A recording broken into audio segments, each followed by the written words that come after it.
Since we're talking elections, let's bring in our first guest. We have COMELEC Chairman George Garcia. Good afternoon, sir. Can you hear us?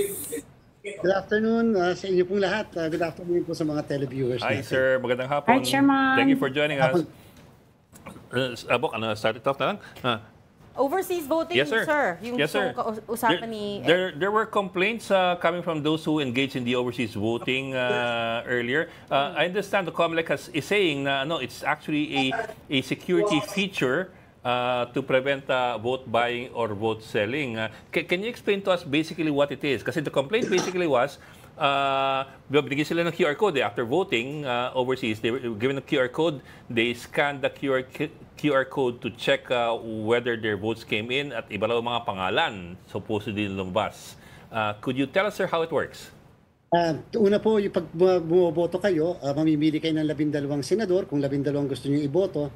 And then after that, Sir Ed, ay pipili ka ng isang party list. Tapos papakita sa inyo ang pinaka-ballot face po natin. Yes, sir. Siyempre po yun, hindi pa siya cast because they will be asked the question pa, do you want to cast your ballot vote?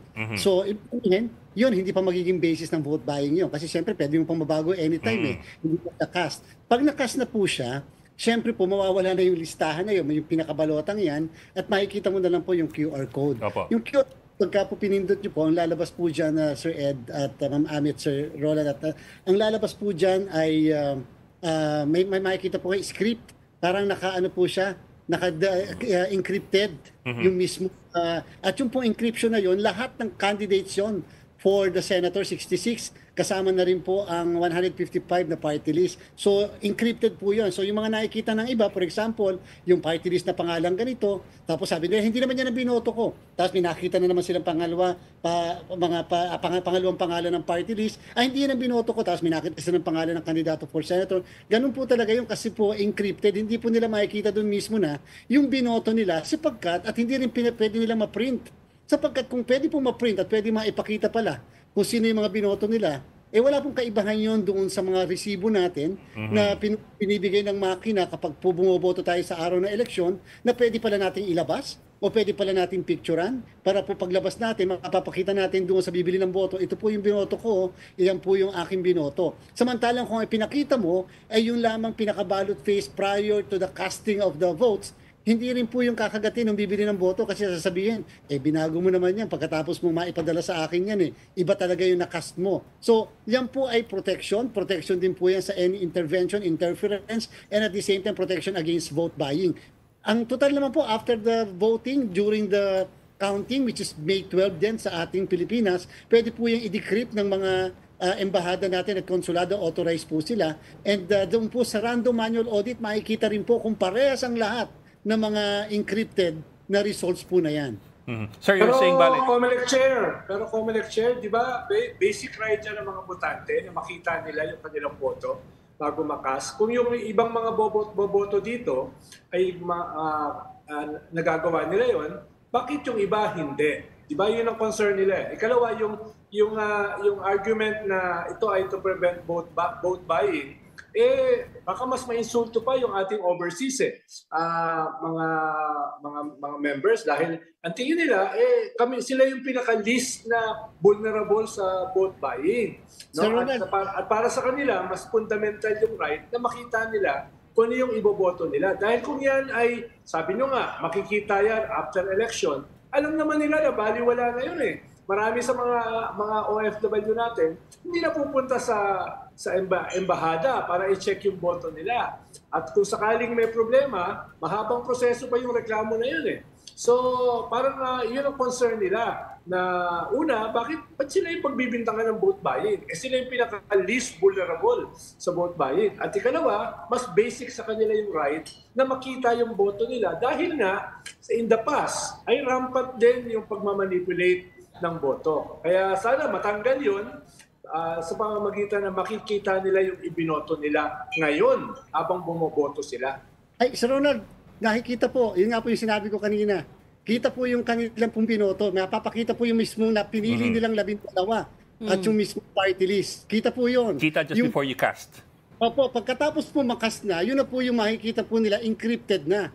So ibig sabihin, yung basic right, nakita niyo po, parang tayo rin, nakita rin natin doon sa mismong screen, pag bumoto tayo, nakita natin yung sa mismong resibo. Pero po, later po, pagka po nakas na, hindi na po makikita na yung mismo 12 at saka yung mismong party list na isa, naka-encrypt na po yon. Pero yung bago po makas yun, Sir Ronald, kita po nila, yung po yung napag-aralan, pwede pa nga pong baguhin yun eh. Halimbawa, nakapamili ka na, may tanong pa doon, do you want to change any of the vote? Pwede mo pang baguhin yun.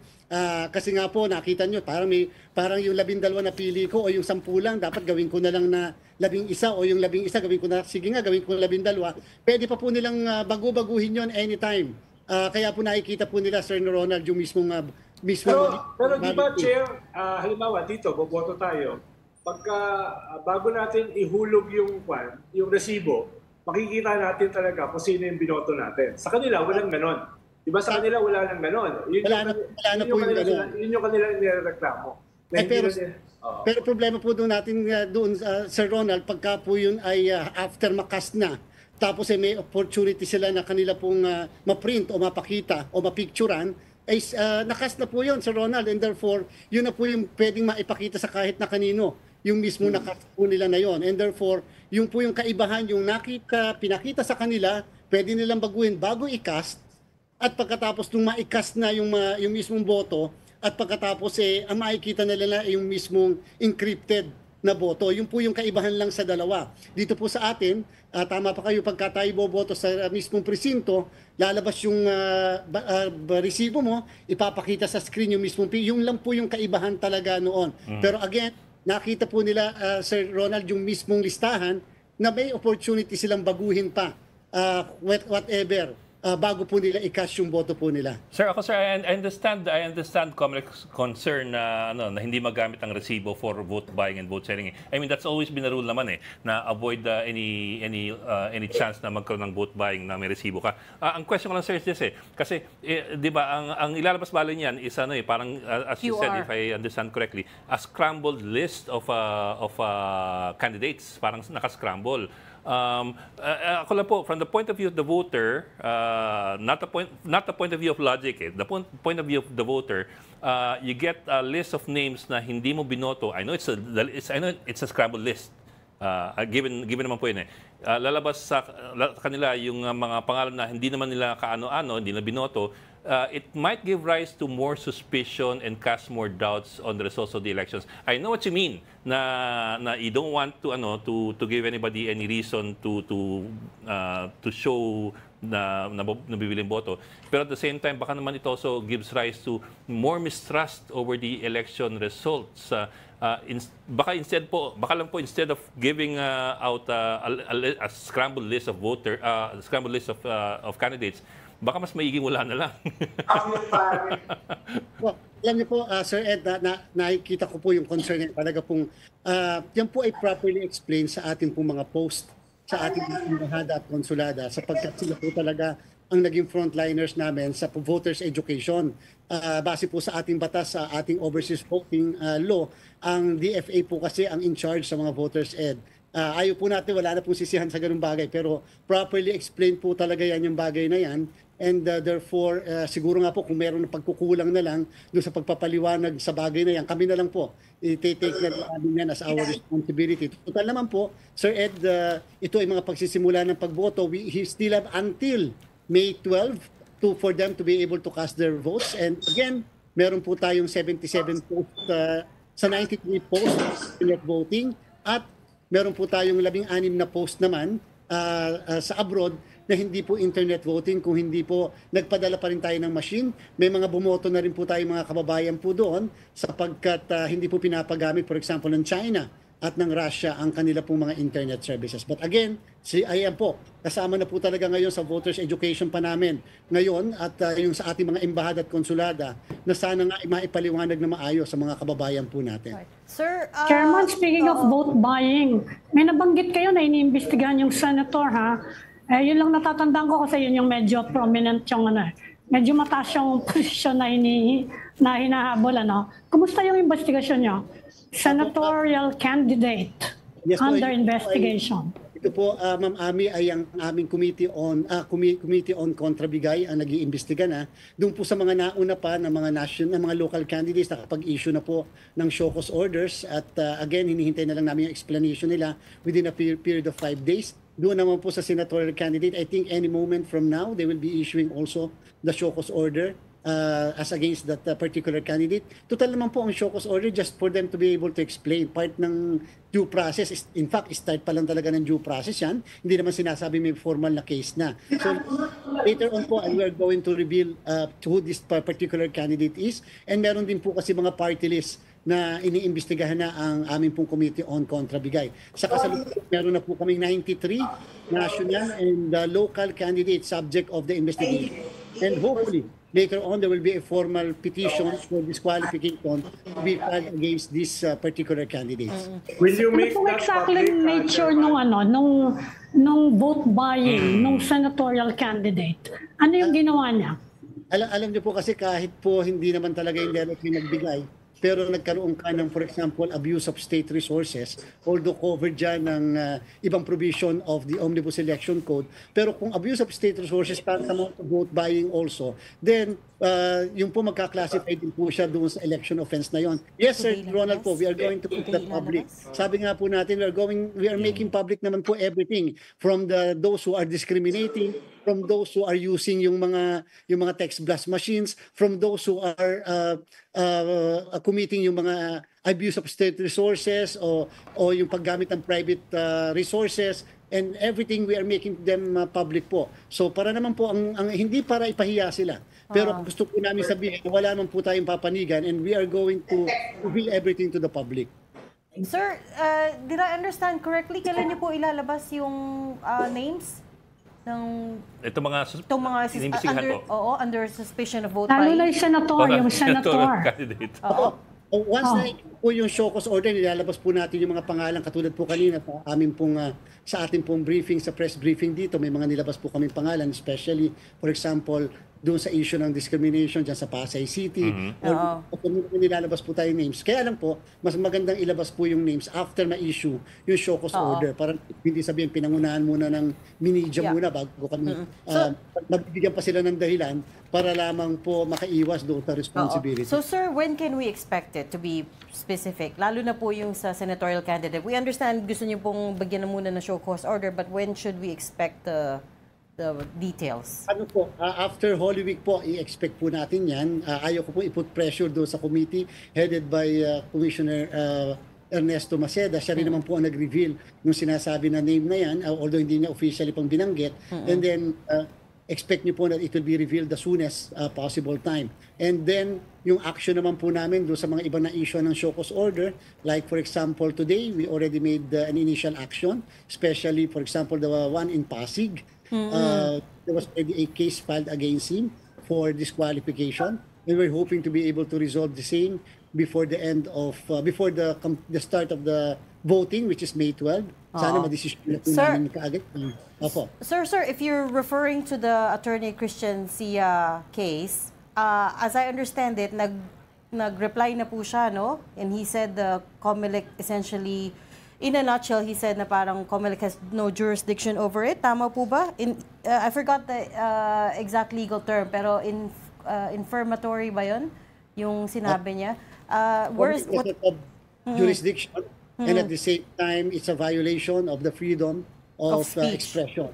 Actually, yan po ay anticipated natin as a lawyer also, and yung mga nasa panel namin, anticipated naman po namin yung sagot na yan. And the task force decided to proceed with the filing of a disqualification case against him and an election offense likewise against him. So na-file na po yung disqualification case?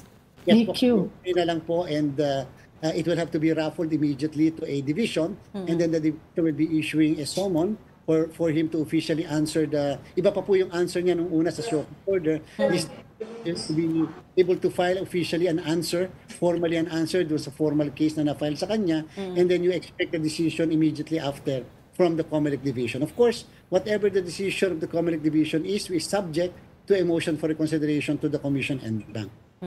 Sir, balikan ko lang yung sinabi niyo kaninang you're looking into yung abuse of state resources.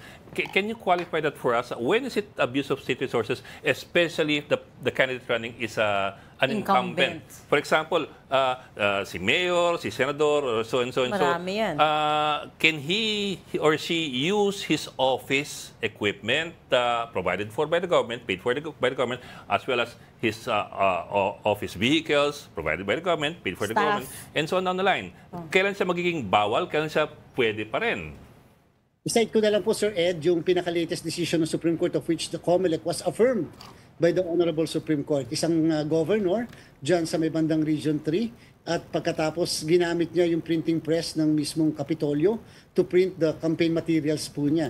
Kinasuhan po namin siya ng abuse of state resources and then a ground to disqualify. Dinisqualify po namin siya. Dinala niya po kami sa Supreme Court. The Supreme Court affirmed the disqualification of that particular incumbent governor simply because according to the Supreme Court, tama po, that's abuse of state resources. And at the same time, that can also be a ground for an election offense punishable by 1 to 6 years imprisonment.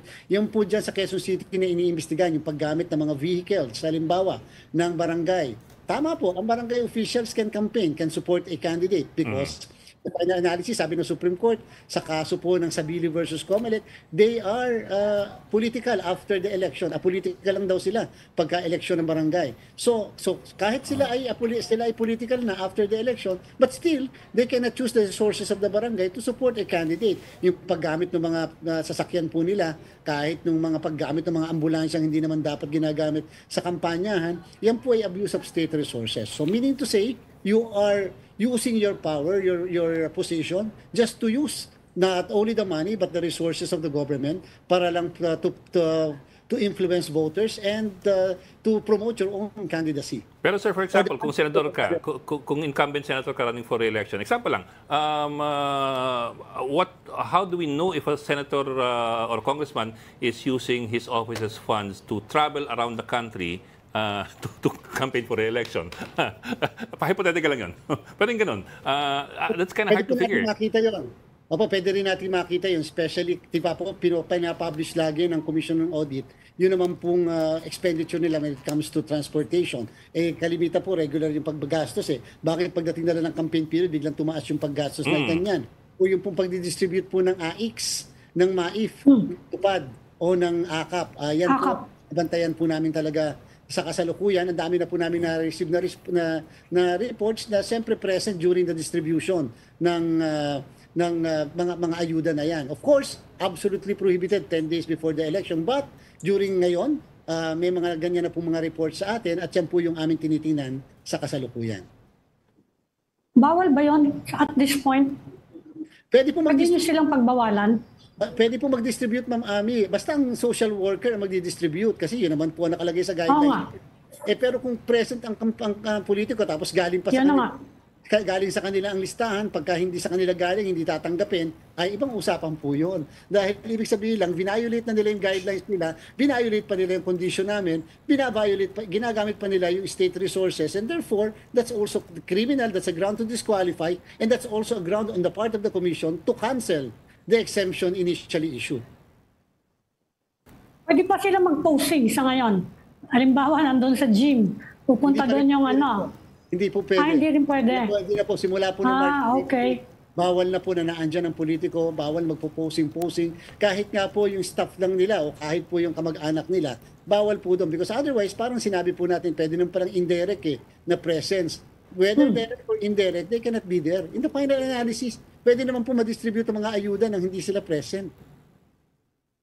Related po dyan, merong mga nagsasabi, bakit daw pinayagan yung 4-piece na party list? Kasi kung if you're preventing people from using state programs na mga ayuda, bakit daw napayagan na yung pangalan na yon magamit for the party list? Kasi paano kung sa susunod sa 2028, meron na rin kayong AIX, meron na rin kayong AKAP, papayagan niyo ba yon? Tupad, paano yon?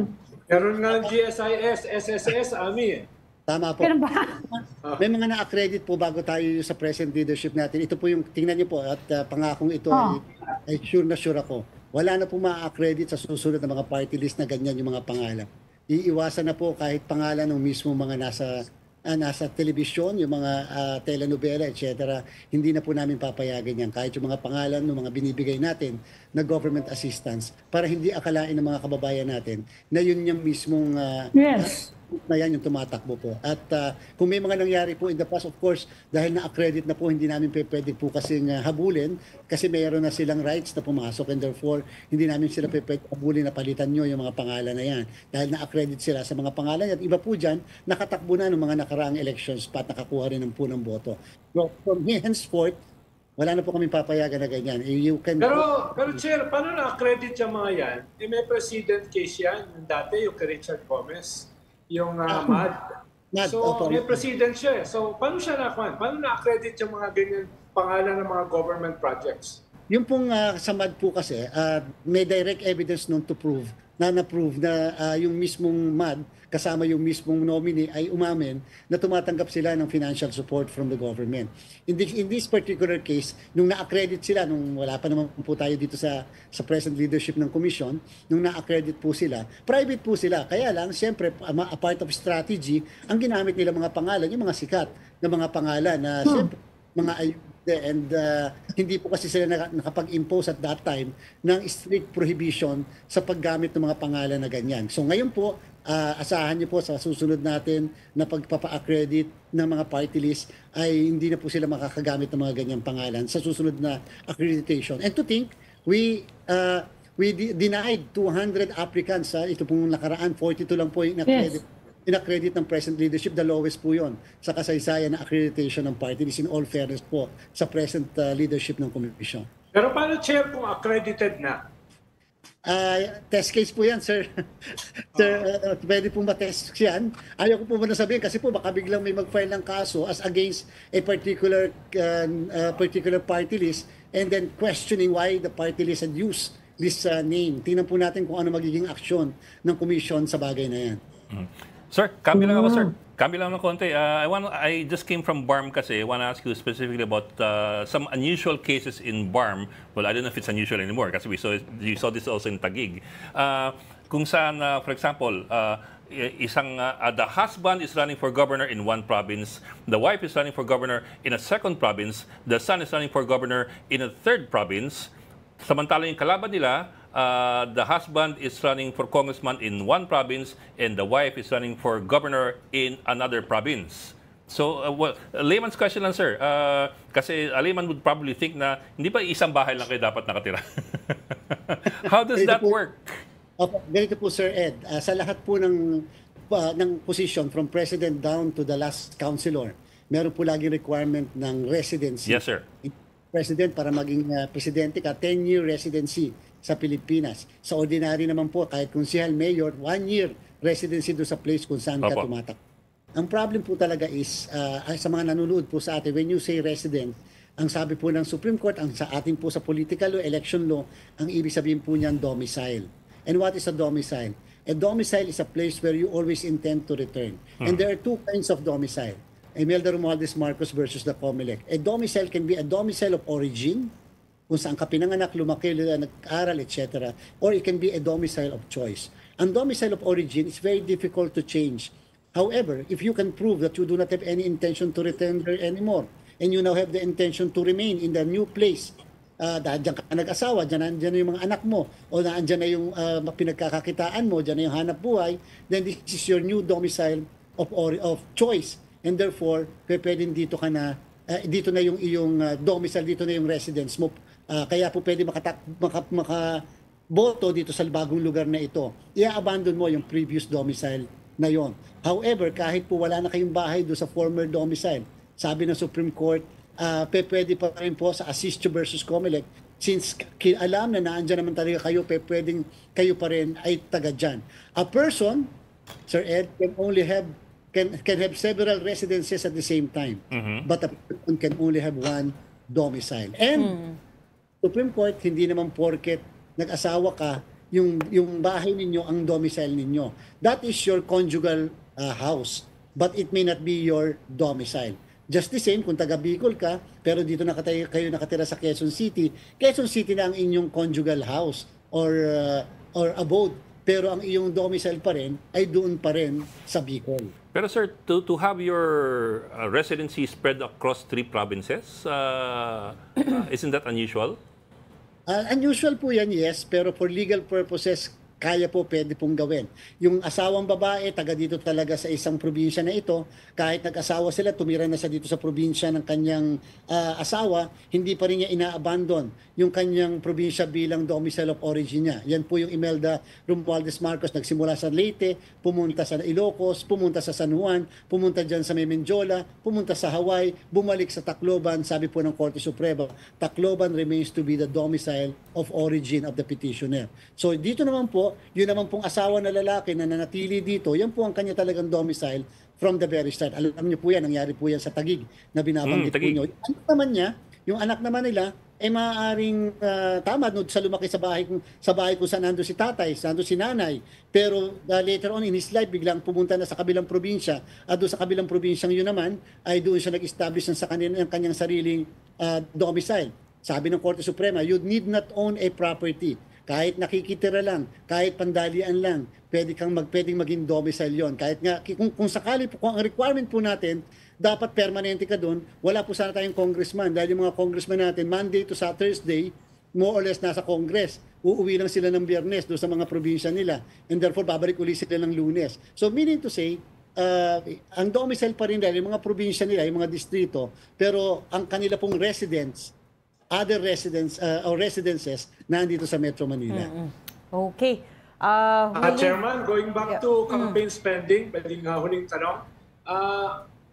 Marami kasi mga kandidato ay naubos na nila, abot na nila yung limits nila sa campaign spending. Diba? Yung oras nila, halimbawa, sa telebisyon. Pwede ba nilang gamitin yung halimbawa mga party list na hindi nagagamit yung kanilang oras, no, para sa kanilang kampanya?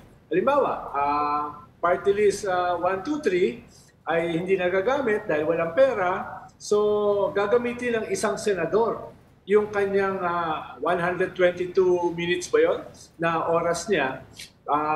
Isisingit lang niya ng kaunti yung party list, pero basically, yun ay magiging oras niya para sa kanyang kampanya for the Senate.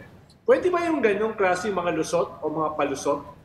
Sir Ronald, kung siya po ay isang independent candidate, wala siyang partido politikal at talaga namang mapapatunayan niya na siya ay membro ng party list na yon, ibig sabihin, hindi man political party yung party list, sectoral siya o kaya sectoral party, pwede po niya magamit yung papahiram ng partido kung independent candidate. Kaya lang po, meron din po tayong rule na hindi ka pwedeng may party list ka and at the same time may political party ka. Lalo pat kung yung party list ay isang political party rin. So dapat po, hindi pa pwedeng dalawang political party meron ka in which case magiging independent.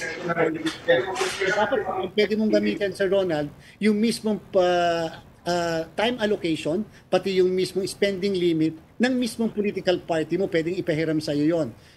Pero kung ikaw po yung manghihiram doon sa kabilang party list, hindi ka naman talaga miyembro, kahit kailan, ay mukha po hindi po pwede yun. And therefore, mag-overspend ka po.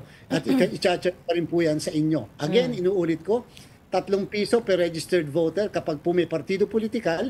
Pag wala pong partido politikal, independent candidate, 5 piso per registered voter. Pagka naman po sa ating pong airtime sa radio TV, una po, 120 minutes sa TV sa national position at 60 minutes sa local position. Per station po yan, per station. Sabi ng Supreme Court sa GMA 7 and ABS-CBN versus Comelec. Sa radyo naman po, 180 minutes per station sa national candidates at 90 minutes per station pag local candidates. So yun po naman yung mga requirements natin when it comes to spending. Okay, we will audit all of that after the election. Thank you so much for your time and your insights today, Comelec Chairman George Garcia. Thank you, sir. Salamat, sir. Thank you, Chair.